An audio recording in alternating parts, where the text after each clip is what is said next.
नमस्कार, मैं कामिनी शर्मा स्वागत करती हूँ आपका न्यूज़ चमकता भारत में। और अब खबरों में बढ़ने से पहले एक नज़र आज की सुर्खियों पर। पुलिस को मिली बड़ी सफलता, मानगो में की गई छापेमारी, बड़ी घटना को अंजाम देने वाला आरोपी गिरफ्तार, कई सामान बरामद। भुइयांडीह में दिखा अनियंत्रित ट्रेलर का कहर, घर समेत दुकान हुआ क्षतिग्रस्त, चालक फरार। और बंद पड़ी केबल कंपनी का विधायक सरयू राय ने किया दौरा, लगातार 20 वर्षों से कंपनी में हो रही थी चोरी, जताई चिंता। और खबरों में सबसे पहले बात करेंगे जमशेदपुर पुलिस को मिली सफलता के बारे में। जी हां, जमशेदपुर पुलिस ने 4 देसी कट्टा, 2 पिस्टल समेत एक व्यक्ति को गिरफ्तार किया है। बता दें कि SSP doctor M Tamilvanan ने प्रेस वार्ता कर बताया कि पुलिस को गुप्त सूचना प्राप्त हुई कि मानगो थाना क्षेत्र के सक्रिय अपराध कर्मी प्रदीप सिंह का भाई प्रवीर कुमार सिंह अपने भाई एवं सहयोगियों के साथ मिलकर कहीं बाहर से हथियार लाकर हथियार सप्लाई का काम कर रहे हैं तथा गैंगवार संगठन का विस्तार करने की योजना बना रहे हैं। प्राप्त सूचना का सत्यापन हेतु पुलिस अधीक्षक नगर निगम जमशेदपुर के नेतृत्व में एक विशेष टीम का गठन किया गया। गठित टीम के द्वारा अत्यंत ही प्रोफेशनल तरीके से प्रवीर कुमार सिंह उर्फ प्रवीण को गिरफ्तार किया गया एवं उनके निशानदेही में हथियार एवं कारतूस को बरामद किया गया। पुलिस ने 4 देसी कट्टा, 2 पिस्टल, 15 कारतूस, 3 खोखा, 2 थैला एवं 2 मोबाइल बरामद किया है। गिरफ्तार अपराधी के द्वारा अपने स्वीकारोक्ति बयान में हथियार एवं कारतूस के लेन देन की बात को स्वीकार किया गया है। हम लोगों का एक Pradeep Singh most wanted criminal है, आर्म्स एक्ट वगैरह में काफ़ी बार जेल जा चुका है। उनका हम लोगों को करीब 4-5 कांड में तलाशी है, तो उसमें हम लोग उनको अरेस्ट के लिए प्रयास कर रहे हैं। इसी बीच में उनके साथ जुड़े हुए आदमी लोगों को हम लोग सर्वेलेंस में रखे हैं। तो उसी में उनके भाई जो है प्रवीर कुमार सिंह है, छोटा भाई है। इनके हम लोगों को संदिग्ध के बेसिस पे इनको हम लोग पूछताछ किए हैं कल, और इनका मोबाइल वगैरह हम लोग विश्लेषण किए हैं। तो उसमें पता चला कि ये कोई कारोबार कर रहे हैं, मतलब आर्म्स का कहीं से मंगा के अपने जो प्रदीप सिंह और उनका अमरजीत पांडे है, तो ये लोग ग्रुप है, एक मांगो क्षेत्र है और गोलमुरी में ये लोग कांड करते हैं। तो उन लोगों को ग्रुप को बढ़ाने के लिए और कुछ इलीगल तरीके से आर्म्स को सप्लाई करने के लिए प्रयास कर रहे हैं। तो इसी में फिर मोबाइल का चेकिंग और पूछताछ के क्रम में फिर प्रवीर कुमार सिंह ने अपने जो है ये एक्सेप्ट किया है उनके द्वारा जो क्या कारोबार किया जा रहा है। तो फिर उनके निशानदेही पे हम लोग 2 पिस्टल अच्छे हालत में और 4 कट्टा अच्छे हालत में हम लोग को बरामद हुआ, और करीब 15 गोलियां जो जिंदा कारतूस हम लोग को बरामद हुआ, और कुछ कुक्का भी है जो फायरिंग किया गया है वो भी बरामद हुआ। ये मांगो क्षेत्र में प्रवीर सिंह के घर के आसपास से हम लोगों को कल दिन में बरामद हुआ है। और ये काफ़ी हम लोग इसमें अच्छा अचीवमेंट हम लोग मान रहे हैं, इसलिए कि जो किसी कांड करने के लिए लोग पहले प्लान किए थे, तो उस कांड करने से पहले अपने पुलिस टीम द्वारा इसको सर्वेलेंस में रख के एसपी सिटी के नेतृत्व में डीएसपी हेडक्वार्टर 1 के इसमें अध्यक्षता में ये जो मांगो इंस्पेक्टर एवं उनके अपना सह टीम अच्छे कार्य किए हैं। इसमें हम लोगों को 6 आर्म्स मिला है, और फर्दर इसमें जो अमरजीत पांडे हैं और बाकी भी इसमें जो 6 लोग टोटल इसमें नेम्ड एफआईआर हुए हैं, इन लोगों का अपना अपना संलिप्तता में, उन लोग भी हम लोग खोजबीन कर रहे हैं और आगे भी इसमें हम लोग कार्रवाई करते रहेंगे। वहीं भुइयांडीह स्थित एक घर में तेज रफ्तार ट्रेलर अनियंत्रित होकर घुस गया। घटना सुबह 4:15 बजे की है, जब तेज रफ्तार ट्रेलर अनियंत्रित होकर घर में घुसा। घर के मालिक का कहना है कि हमारा घर बुरी तरह से क्षतिग्रस्त हुआ है और हमारा दुकान भी टूट गया है। हमारे जीवन यापन के लिए दुकान ही एकमात्र सहारा था, अब वो भी नहीं रहा। हमें घर और दुकान बनवाने के लिए मुआवजा मिलना चाहिए। घटना के बाद चालक मौके से फरार हो गया है। भाई हमारा घर टूट गया, ग्रिल टूट गई, गेट टूट गया, घर टूट गया आगे से, और हमारा काउंटर दुकान सारी खत्म कर दी गई है। फ्रिज पालंग भी बोल रहा है ना, दुकान भी खत्म हो गई है, जिससे हमारे ऊपर साया कोई नहीं है। ये कितना बजे हुई है? इसमें 4:15 के आसपास हुई है। और ड्राइवर भाग गया। ड्राइवर ने यहाँ सब कुछ भी नहीं छोड़ा है। बाल बच्चे यहाँ भूखे रह रहे हैं। हमारे ऊपर कोई साया नहीं है। प्रशासन भी लेट आया इसमें, अब मीडिया अभी तक आई नहीं है। कई बार कॉल करने पे भी कोई नहीं आ रहा है। पुलिस का कहना है कि रोड पे घर बनाया गया है, रोड पे घर बना है। ये आज का घर है, 35 साल इस रोड घर को बने हो गए। ड्राइवर की गलती नहीं देखी गई है। ड्राइवर पुलिस वाला कहता है कि रोड पे घर बना है। यहाँ पर एक साइकिल भी नहीं चलती थी, जब की घर है ये। आज की घर नहीं है ये। आज कहते हैं कि ये गैर कानूनी है। आज मेरे माँ बाप नहीं रहे, मेरे भैया नहीं रहे, मेरी भाभी है,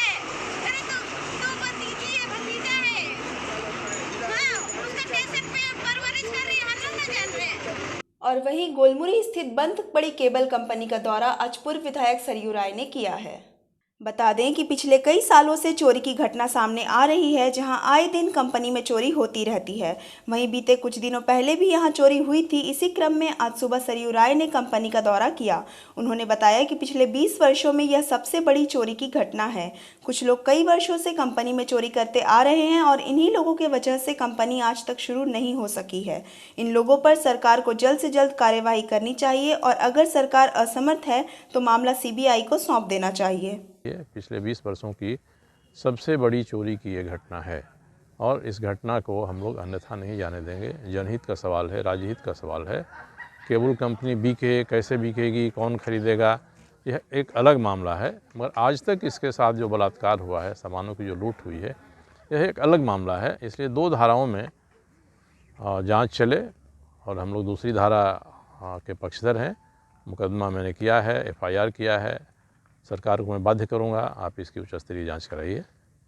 सर, एक चीज़ है कि आज के डेट में बहुत सा कंपनी मर्जर हो रहा है। पहला चीज़ कि केबल कंपनी का सुरक्षा दिन पर दिन चोरी हो रहा है, पहला सवाल। दूसरा सवाल है कि सर क्या ये फिर भी खुल सकता है? इसके लिए सर आप कुछ कार्रवाई करेंगे? क्योंकि बहुत उसके लिए कार्रवाई अलग से हो रही है। उसकी दवाई भी इसी में है कि जिन्होंने इसको बर्बाद किया और 20 सालों से पेंच लगाते रहे कि फैक्ट्री चले नहीं, वे सारे के सारे लोग ही मूलतः जिम्मेवार हैं। कोई भी पहल होगी फैक्ट्री खोलवाने के, वो सामने फिर आएंगे, फिर अड़ंगा लगाएंगे। Lower court, high court, supreme court तक मामला गया है, INCLT तक मामला गया है। तो ये सारे लोग अपनी सुविधा के लिए लड़ाई लड़ते रहेंगे। ये पकड़े जाएं, चेहरे बेनकाब हों, इन पर कार्रवाई की जाए, इनको दंड दिया जाए। इसलिए हमने FIR किया है और इस FIR की आपका आपराधिक अनुसंधान सरकार कराए। सरकार से नहीं संभव है तो इसको CBI को सौंप दे। सर, एक चीज़ है कि अभी जो तत्काल जो चोरी हो रहा है सर, बुरा बाउंड्री वाले, इसको खर्चा कौन करेगा? अभी तो बहुत ये सब सवाल हम लोग के सामने नहीं है। कौन करेगा, नहीं करेगा, आज तक नहीं किया। इस सब का समाधान इसी में से निकलेगा कि उनकी गर्दन पकड़ी जाए। जो जमशेदपुर के सफ़ेद पोश हैं, जो जमशेदपुर के चोरों का माल खपाने वाले लोग हैं, उनको संरक्षण देने वाले लोग हैं, जो 20-25 साल तक प्रभावशाली रहे हैं, जिनके इर्द गिर्द यहाँ की राजनीति और प्रशासन घूमते रहा है, ये सभी लोगों की छोटी बड़ी जिम्मेदारियां हैं। इसलिए हमारी दिलचस्पी इसमें है ये बेईमान लोग पकड़े जाएं और इन बेईमानों को सज़ा मिलेगी तो फैक्ट्री की तो ज़मीन है, कोई ना कोई रास्ता आएगा, कोई दूसरी फैक्ट्री खुलेगी। ये फैक्ट्री नहीं रिवाइव होगी, कोई और आदित्यपुर थाना क्षेत्र अंतर्गत S टाइप चौक पर बालू कारोबारी सुजय नंदी की अपराधियों द्वारा गोली मारकर हत्या किए जाने मामले की जांच करने देर रात कोल्हान DIG राजीव रंजन आदित्यपुर थाना पहुंचे, जहां उन्होंने जिले के SP समेत तमाम वरीय पुलिस पदाधिकारियों के साथ घटना से जुड़े विभिन्न पहलुओं की जानकारी प्राप्त की। बालू कारोबारी की हत्याकांड का जांच करने पहुंचे कोल्हान DIG राजीव रंजन ने बताया कि हत्याकांड से जुड़े कई अहम सुराग पुलिस को हाथ लगे हैं, जिस पर पुलिस अनुसंधान जारी है। वहीं DIG ने बताया कि अपराधियों की धरपकड़ के लिए लगातार छापेमारी की जा रही है और पुलिस जल्द ही हत्यारों को गिरफ्तार कर लेगी। लिया था, पुलिस वहां पहुंच गई, उसके बाद वो भाग गया, ये सही नहीं पाया गया है। पब्लिक उसका पीछा किया है, ये सही है। हमारे पुलिस वाले भी जो गश्ती में थे जेम्स का, उनके द्वारा भी पीछा किया गया पब्लिक के साथ साथ, उसकी पीछा की गई। वो एक घर में घुसा, उसके बाद ये और पुलिस वाले को बुलाए, तब तक वो घर में घुसने के साथ ही पीछे से भाग गया। मतलब इनके द्वारा पुलिस और पीछे से सड़क पे भाग गया। इसीलिए ये जो बात है कि उसको पब्लिक पकड़ लिया था, पकड़ने के बाद पुलिस को हैंडओवर कर रहा था, उस समय पुलिस की लापरवाही से वो भाग गया, ये गलत है, ये सही नहीं पाया गया है। फिर भी क्योंकि जेम्स का हथियार लेकर के नहीं गए थे, इनको आर्म इशू था और आर्म के साथ ड्यूटी में नहीं थे सुबह में, उस आरोप में इनको निलंबित किया गया, क्योंकि ये कार्य में लापरवाही पाई गई है। क्योंकि जो भी यूनिफॉर्म सर्विसेज के लोग हैं, अगर वो गश्ती कार्य में हैं, सरकारी कार्य में हैं और उनको हथियार इशू है, तो वो ज़रूर हथियार लेकर के अपना ड्यूटी करें। वहीं जिले के आदित्यपुर पुलिस ने राहगीरों से सरेआम मोबाइल छिनतई करने के आरोप में 2 युवकों को गिरफ्तार कर जेल भेज दिया है। दोनों आरोपी युवक अमन खान और मुस्तकबिल खान हैं, जो पूर्व में भी मोबाइल छीनने के आरोप में जेल जा चुके हैं। आदित्यपुर थाना क्षेत्र अंतर्गत मुस्लिम बस्ती के पास से राहगीर से मोबाइल छीनकर भाग रहे 2 युवकों को पकड़ने में पुलिस ने सफलता प्राप्त की है। मोबाइल छिनतई के दोनों आरोपी युवक राह चलते मोबाइल पर फोन से बात करने के दौरान लोगों को अपना शिकार बनाते थे। इसी कड़ी में 2 दिन पूर्व एक व्यक्ति से मोबाइल छिनतई की घटना को अंजाम दिया था, जिसके बाद पुलिस ने त्वरित कार्रवाई करते हुए दोनों युवकों को गिरफ्तार कर जेल भेज दिया है। वहीं गिरफ्तार दोनों युवक अन्य कई आपराधिक मामलों में भी शामिल थे। और वहीं इधर नीमडी थाना क्षेत्र के ओड़िया में जंगली हाथी ने लिया एक व्यक्ति को चपेट में। व्यक्ति का नाम सत्यप्रकाश महतो बताया जा रहा है। साथ ही व्यक्ति की उम्र 39 वर्ष थी। 11 हाथियों का झुंड था, जिसमें से एक हाथी ने हमला कर दिया, जिससे युवक गंभीर रूप से घायल हो गया। युवक का इलाज एमजीएम अस्पताल में चल रहा है। सत्यप्रकाश महतो, गाँव मोड़ो, नीमडी थाना। वो बम बारूद पूरा हो गया वहाँ ओड़िया गांव से बगल में जंगल था, तो बम बारूद हो गया सुबह सुबह। तो वहाँ देखने गया हाथी, तो हाथी देखने के बहुत सारे आदमी था। क्या सुना? बम बारूद हो रहा है, तो वो आवाज़ हो रहा है, इसलिए जा रहे हैं देखने के लिए। तो गया था तो बहुत सारे आदमी था। क्या देखने गया था? वो हाथी देखने गया। अच्छा। तो हाथी देखने के बहुत आदमी था। हाथी को बम दिया तो हाथी इधर उधर भागा। तो एक आदमी बहुत सियाना हाथी था। वो हाथी दौड़ दौड़ के 2 आदमी को मारा। एक आदमी वो छाताडी गांव का था, वो कहाँ लगा पता नहीं, मेरा आदमी को लगा हुआ, तो हम वो गाड़ी करके उठा के हॉस्पिटल लाया इलाज करने। रघुनाथपुर हॉस्पिटल पहले लाया। उनको क्या हुआ? इसको कमर में दर्द हुआ। क्या हुआ? क्या कमर में लगा हुआ? कैसे लगा? वो हाथी ने माने पूरा मार दिया। हाथी मारा। फिर क्या किया? और क्या हुआ हमको पता नहीं, इलाज करेगा वो तो डॉक्टर देखना पड़ेगा ना क्या हुआ। कितना हाथी था? 11 गो हाथी था। आपका क्या नाम है? पूर्णचंद्र महतो। और वहीं दुमका के हंसदिया थाना क्षेत्र के अंतर्गत अर्जुना पहाड़ी गांव के कुआं में एक वृद्ध व्यक्ति का शव मिलने से पूरे गांव में सनसनी फैल गई है। घटना की सूचना मिलते ही हंसदिया थाना की पुलिस अनुरंजन मिंज अपने दल बल के साथ घटनास्थल पर पहुंचकर शव को अपने कब्जे में लेकर थाना ले आई। मृतक की पहचान हंसदिया थाना क्षेत्र का ही भदवारी गांव के रहने वाले 69 वर्षीय परशुराम कंधर्व के रूप में हुई है। परिजनों का आरोप है कि किसी ने हत्या कर शव को कुआं में फेंक दिया है। गांव के बगल अर्जुना पहाड़ी गांव में सर कुएं में जो एक शव मिला है सर इसके बारे में कुछ जानकारी आपसे चाहते हैं। परिजनों के द्वारा फोन करके थाने सूचित किया गया कि उनके पिताजी जो वो कुआं में गिर गया, उनकी मृत्यु हो गई है। तो उसके उन लोगों को थाना में सूचना दिया गया। तो थाना से हम आए, देखे यहाँ पर उनको आने वाले ग्रामीण के सहयोग के द्वारा इनका शव को बाहर निकाला जाता है। तो सर इस पे ऐसा कुछ सूचना आपको है क्या? ये हत्या है कि आत्महत्या है, क्या है? अभी ये तो जांच का विषय है। अच्छा। सर आप हंसदिया से हैं? जी हंसदिया थाना से मैं। पूरा परिचय सर? मैं सामान्य अनुरंजन में हंसदिया थाना पर। जी। दुमका जिला के हंसदिया थाना क्षेत्र के अर्जुना पहाड़ी गांव में जो कुएं में एक शव मिला, वो आपके कौन है और उनके क्या नाम है? अच्छा, तो क्या ये मृत्यु कैसे हुई? मार दिया है, मार के फेंक दिया गया है। ऐसा कुछ किसी से कोई दुश्मनी था इसका? क्या दुश्मनी? 2 दिन पहले ही क्या कहता, सारा डॉक्यूमेंट पापा सबमिट करने वाले थे, सबको पता था, टिप्पणी देने वाले थे। उसी बीच में हम लोग को तो कुछ दिन पहले धमकी भी दिया गया था कि घर घुस के मारेंगे। पापा को तो सामने से बोला था काट देंगे। मैंने पापा को कहे थे काट देंगे? हाँ, उस दिन यहाँ पे ही झगड़ा हुआ था और धमकी भी दिया था घर घुस के मारेंगे, और पापा को तो सामने से बोला था काट देंगे। तो वो जो आके ये लोग झगड़ा झंझट करता है। अच्छा, वो जो कागज जो सबमिट करने वाले थे वो कहाँ पे? वो उन्हीं के पास था। यानी वो कहाँ देते कागज? शायद कोर्ट में जमा करना था। और मामला केस चल रहा है? केस चल रहा है। कहाँ चल रहा है? कोर्ट में ही चल रहा है। कहाँ, हाई कोर्ट की, डिस्ट्रिक्ट की, यहाँ दुमका में की, हाई कोर्ट में की? रांची का है। और रांची हाई कोर्ट से चल रहा है। तो ये कब से घर से गायब थे? मतलब शाम में 7 बजे से हम लोग ढूंढे, सुबह 3 गाय में नहीं थे। उनका रोज जाते थे और फिर आते थे 7:30 बजे करीब चले आते थे जी। तो हम लोग धोखा में रहे कि ऐसे करेंगे। तो बस जब 9 बज गया, 3 बजे से ही गायब है। हम लोग 7 बजे से ढूंढ रहे हैं, 7 बजे से उनका फोन बंद था। तो क्या जिस कुएं में अभी सब मिला उस कुएं में आप लोग जाके पहले देखे थे? हम लोग देखे थे रात में 9:30 बजे हम लोग देख के आए, मगर कुछ नहीं था, सिर्फ एक ऊपर में पत्थर रखा हुआ था। तो आप लोगों को सूचना कब मिला कि मेरे पिताजी का सब कुआं में पड़ा हुआ है? सुबह में। आज सुबह? हाँ। अच्छा। और कुछ बोलना चाहेंगे आप लोग इस विषय में? यानी प्रशासन से आप क्या उम्मीद करेंगे? एसपी हो गए, मेरे पापा को जो मारा है उसको सजा मिले। मानी जिसको जो अभी हैं इसके गुनहगार हैं उनको कानूनी कार्यवाही किया जाए, यही ना? हाँ। क्या नाम हुआ आप लोगों का? मेरा नाम राखी कुमारी। आप उनके पुत्री हैं? आप चाची आप कौन है उनके मृतक के? पति है, हम पत्नी है उनका। अच्छा। तो कैसे हो गया ये घटना? ये घटना कैसे हुआ? उनको रात मार के उनको कुआं में डाल दिया है। और तो कहाँ, मैंने आपके जो दुश्मनी थे वो क्या जमीन संबंधित कुछ मामला था? जमीन संबंधित है। अच्छा। तो सरकार से आप क्या, मैंने प्रशासन से क्या उम्मीद कर रहे हैं? कुछ कर रहे हैं ऐसा? हाँ, कर रहे हैं। हम जो उनको ऐसा किया है उसको भी सजा मिलना चाहिए ना। जबरदस्ती लड़ा। हम लोग तो किसी का कुछ नहीं लेते थे। हम लोग का अपना यही है, हम लोग 4 परिवार थे उनके लगा के 4 परिवार में हम लोग को सब सोचा मारने का, मेरा भाई को भी मारने का धमकी देता है, मेरा लड़का को भी बोलता है तुम्हारा बेटुओं को मार देंगे। ये एक जांच के विषय है ना? हाँ। और अब बढ़ते हैं एक छोटे से ब्रेक की ओर। आप बने रहिए हमारे साथ।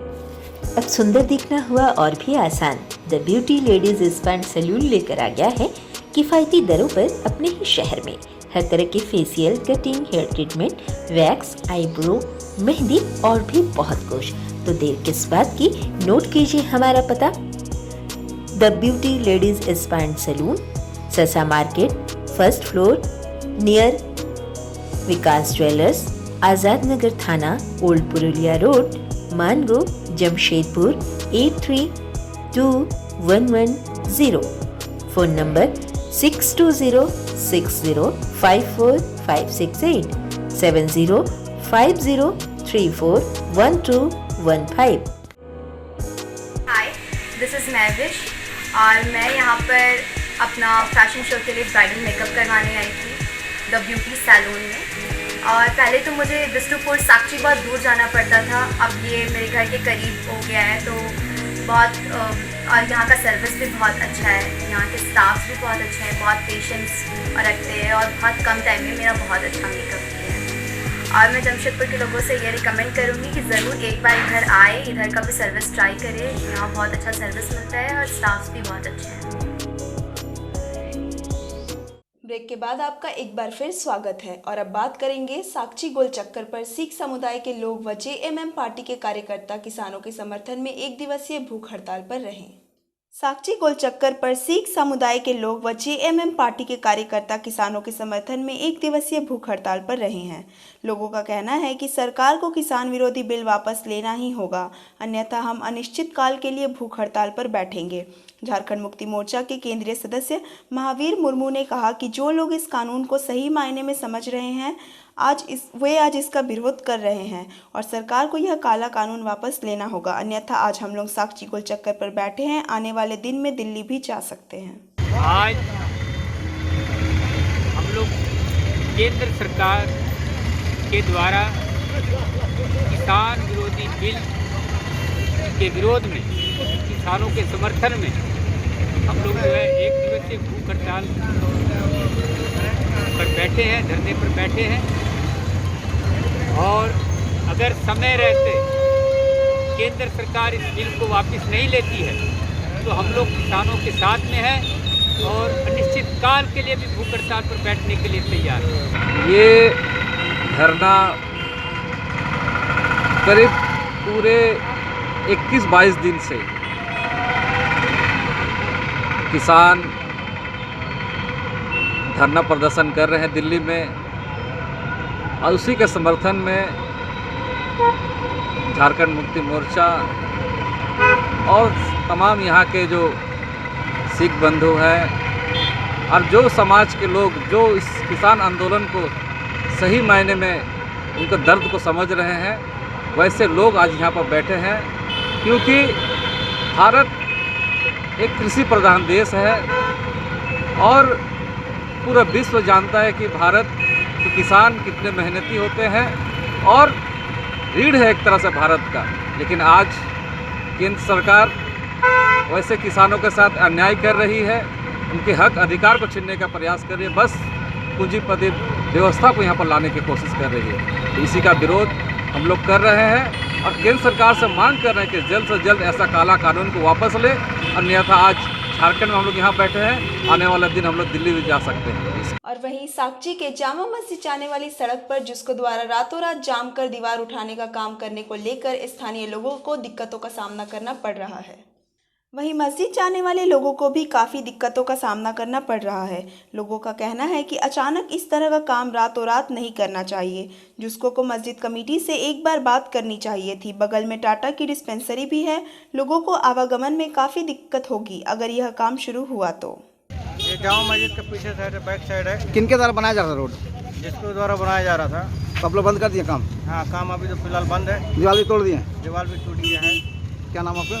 कुतुब अली नाम है। हाँ? साइड का रोड है, रातों रात जिसको ने से दीवार उठाने का काम किया, ब्लॉक कर दिया है। बगल में टाटा का डिस्पेंसरी है, ये है पूरा क्वार्टर है, ठीक है ना। मस्जिद कमेटी को बताया गया ना, इन्फॉर्म किया गया और रातों रात ये काम हो गया। तो आप लोग काम होने देंगे यहाँ पे? नहीं, बात करेंगे जिसको से।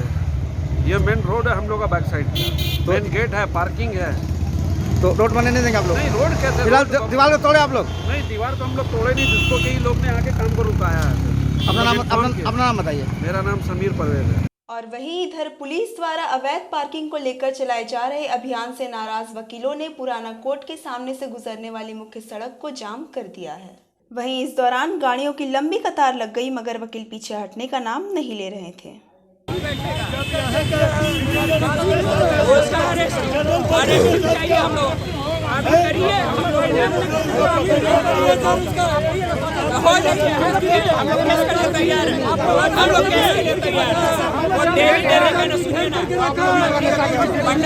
सुनिए ना, डेली का झमेला से केस खाना अच्छा है, कोई तकलीफ नहीं है। बहुत पीड़ित है हम लोग, बहुत पीड़ित है, बहुत पीड़ित। अरे तो जाम कर देंगे तो हमारे कहने का मतलब वो व्यक्ति कहाँ गया जिसने यह घटना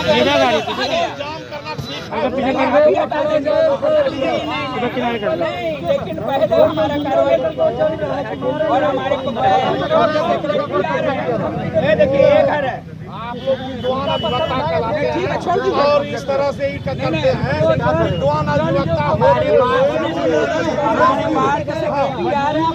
मजबूरी कौन उतना बड़ा मजबूरी है? ऐसे नहीं है, ऐसे मजबूरी नहीं है। अगर आपको लग रहा है कि हम लोग गलत कर रहे हैं, चलवा दीजिए, यही करिए। आप समझाने दूसरे को जाइए। देखिए अभी अरेस्ट कीजिए ना, अभी अरेस्ट कीजिए। हम लोग 2 मिनट में खाली कर रहे हैं, अगर नहीं हटा दिए तो ये घर है, अभी घर में है। ठीक है, तो संघ के पदाधिकारी ईटा पत्थर चला रहा है जी, हम लोग कलम चलाने आए।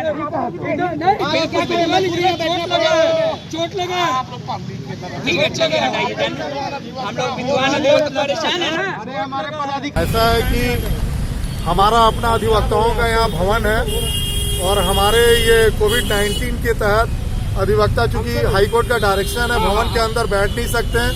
हम बाहर बैठ के किसी तरह से समाज के लोगों का सेवा कर रहे हैं और उसी में जेएनएसी जो है हमारे जमशेदपुर में नोटिफाइड एरिया, उन्होंने किसी को पार्किंग दे रखी है। पार्किंग किसको अलॉट है हमको जानकारी नहीं है। आज पार्किंग के एवज में जो किसी को भी अलॉट है, शिव कुमार सिंह है शायद, शिबू कुमार उसको बोलते हैं। उनके पिता का नाम दीपक सिंह है, वो भी पेशे से अधिवक्ता है, सेल्टेक्स में प्रैक्टिस करते हैं। और ये शिबू आकर के हमारे वकील किसी से बदतमीजी की, जिसके चलते यहाँ काफ़ी हंगामा हुआ। तो हमारे अधिवक्ताओं ने यहाँ तय किया ये सड़क पे गति अवरोध करके कि भैया जब तक यहाँ पे उस सेल्टेक्स बिल्डिंग से लेकर के और डीसी ऑफिस तक जेएनएसी का कल से यहाँ पार्किंग बंद हो जाना चाहिए। और साक्षी थाना प्रभारी ने हम लोगों को आश्वासन दिया कि आप लिखित में ये दे दें, हम इसको फॉरवर्ड करेंगे। और हमने उनसे रिक्वेस्ट किया था कि जब तक डीसी और साहब और हमारे एसडीओ साहब हम लोग को एश्योर नहीं करेंगे, क्योंकि उन्हीं के मातहत अपना जेएनएसी आता है और अगर वो ऐसा करते हैं तब जाकर के हम लोग यहाँ से अपना काम, जो सड़क रोकने का काम है अभी हम लोग किए हैं।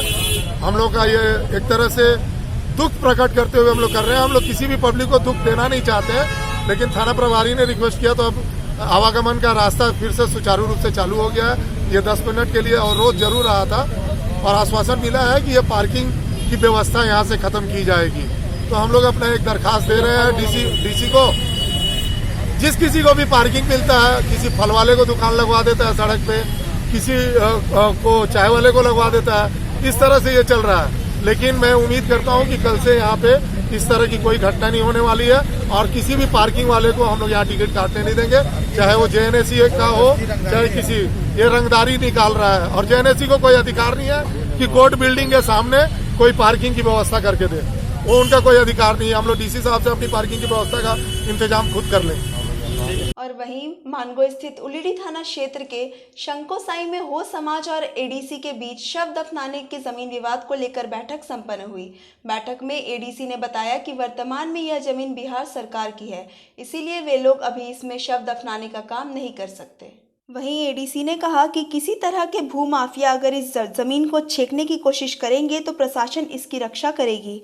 वहीं हो समाज के मंगल ने बताया कि ADC द्वारा अभी शमशान दफनाने के लिए मना किया गया है। सर, आज बैठक हुई है शंकोसाई गुडरबासा में। ये हम लोग का मसला जो चल रही थी शमशान भूमि को लेकर, इसे आज ADC जो है ना अपने से हम लोग को 3 दिन पहले बोले कि आप सब मीटिंग करेंगे, बैठेंगे, ठीक है, जो भी इसकी प्रक्रिया आपको बताएंगे। तो आज वो आकर हम लोग के बीच में 2 बातों को रखा, जिसमें ये ज़मीन के बारे में बताया कि ये ज़मीन जो है अभी फ़िलहाल बिहार सरकार की है, पर इसमें आप लोग का अधिकार 73 से है, लेकिन इस पे आप लोग का जो खतियान है उस पर नाम नहीं चढ़ा होने के कारण हम लोग को 2 दिशा निर्देश दिए हैं, जिसमें हम लोग को उसको पालन करना है। और एक है आपका विभागीय द्वारा, एक है आपका प्रशासनिक द्वारा, मतलब कुछ भी हेल्प चाहिए आपको उसमें होता है उस टाइप की। ग्रामीणों को बताया गया कि जो इन जिस ज़मीन पर स्मशान का दावा कर रहे हैं वो सभी वर्तमान में सरकारी भूमि है और जिस पर कि कैफियत कॉलम में स्मशान दर्ज नहीं है, और इसके लिए यदि इनके पास में एविडेंसेस हैं तो कानूनी प्रक्रिया ना करके ये अपने हक में उसको दर्ज करा सकते हैं, लेकिन ये जिला प्रशासन के अधिकार क्षेत्र से बाहर की बात है। वर्तमान में जो भूमि का स्वरूप है और जो खतियान में दर्ज है, जिला प्रशासन उसकी रक्षा, उसके कानूनी पहलू की रक्षा के लिए तत्पर है और लोग भी इस उपस्थित जन समुदाय जो है इस बात को मान लिए हैं और वो अपने ढंग से इस पे हकीकत का दावा करने के लिए स्वतंत्र हैं। वहीं कोरोना महामारी को लेकर विगत 10 महीने से बंद स्कूल के 10वीं और 12वीं के कक्षाएं संचालन को लेकर सरकार द्वारा अनुमति प्रदान किए जाने के बाद अब शिक्षा विभाग तैयारियों में जुटी है। हालांकि सरायकेला जिले में शिक्षा विभाग को 10वीं व 12वीं की कक्षाएं चलाई जाने संबंधित कोई लिखित आदेश प्राप्त नहीं हुई है, जिसे लेकर शिक्षा विभाग के अधिकारी लिखित आदेश की ओर टकटकी लगाए बैठे हैं। स्कूलों में 10वीं और 12वीं की कक्षाएं संचालन का आदेश सरकार द्वारा दिए जाने के बाद शिक्षा विभाग दिशा निर्देश के आलोक में स्कूल खोले जाने की तैयारी कर रही है। हालांकि जिला में अब तक शिक्षा विभाग को राज्य सरकार या विभाग से कोई लिखित आदेश प्राप्त नहीं हो सका है। नतीजतन सरायकेला जिले में शिक्षा विभाग के अधिकारी सरकारी लिखित आदेश की ओर नजर लगाए बैठे हैं। गम्हरिया प्रखंड में 5 उच्च विद्यालय हैं जहां क्लास 10 से 9th 10th की पढ़ाई होती है, 11th 12th तक की। तो इन 5 विद्यालयों में जैसा कि समाचार के माध्यम से ज्ञात हुआ है कि क्लास 10th से जो है विद्यालय खोलना है, तो ऐसा कोई अभी विभागीय निर्देश प्राप्त नहीं हुआ है। समाचार पत्र के माध्यम से ही ये जानकारी मिली है। तो जैसे ही विभागीय निर्देश प्राप्त होगा तो उन विद्यालयों को जो है पहले सैनिटाइज कराया जाएगा, उसके बाद जो है पठन पाठन प्रारंभ किया जाएगा। जो भी विभाग का निर्देश है, स्वास्थ्य विभाग का, आपदा प्रबंधन विभाग का, उन सभी निर्देशों का पालन करने का निर्देश प्रधानाध्यापकों को दिया जाएगा कि सोशल डिस्टेंसिंग का पालन करें, मास्क लगाकर ही बच्चे विद्यालय आएंगे। ये सब निर्देश जो है विद्यालय के प्रभारियों को दिया जाएगा। और वहीं शहर में पार्कों को खोलने की मांग को लेकर यूथ इंटक ने उपायुक्त को मांग पत्र सौंपा है। कोरोना वायरस पर नियंत्रण पाने के लिए झारखंड सरकार अपनी ओर से पूरी कोशिश कर रही है। इसके तहत लॉकडाउन में भी लगातार ढील दी जा रही है, जिसमें रेस्टोरेंट आदि खोलने की अनुमति दे दी गई है, मगर पार्कों को अभी तक नहीं खोला गया है। इसी को लेकर गुरुवार को यूथ इंटक का एक प्रतिनिधिमंडल उपायुक्त कार्यालय पहुंचा। प्रतिनिधिमंडल की ओर से मुख्यमंत्री के नाम एक ज्ञापन उपायुक्त को सौंपा गया। खुलवाने के संबंध में आए हैं, जो निको पार्क, जुबली पार्क और जो छोटी छोटी पार्क बंद है, सारी पार्क को खुलना चाहिए, क्योंकि दिसंबर का महीना है और इस महीने में हर लोग चाहते हैं कि अपने फैमिली के साथ कहीं जाएं, एंजॉय करें। सभी के पास इतने पैसे नहीं है जो बाहर जाएं और बाहर जाके अपना इंटरटेनमेंट करें, जिसको बंद कर दिया गया है। सरकार हर चीज़ को गाइडलाइन देके खोला गया है, तो पार्क क्यों बंद है? पार्क खुलना चाहिए, इससे हमारा अर्थव्यवस्था भी कमज़ोर हो रहा है। और दूसरी बात यह है कि अगर पार्क बंद है, मेरा सरकार से पूछना है, तो फिर डायमंड पार्क का इनॉग्रेशन कैसे हो गया लॉकडाउन में? क्यों किया गया? नहीं करना चाहिए था।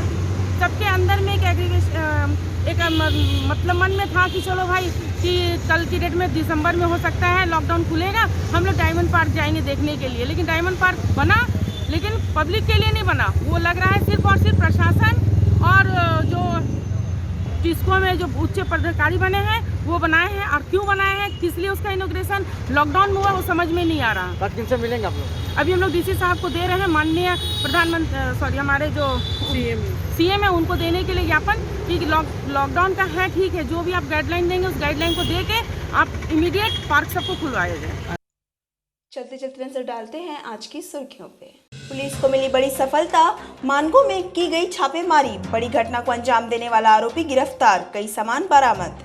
भुइयाडीह में दिखा अनियंत्रित ट्रेलर का कहर, घर समेत दुकान हुआ क्षतिग्रस्त, चालक फरार।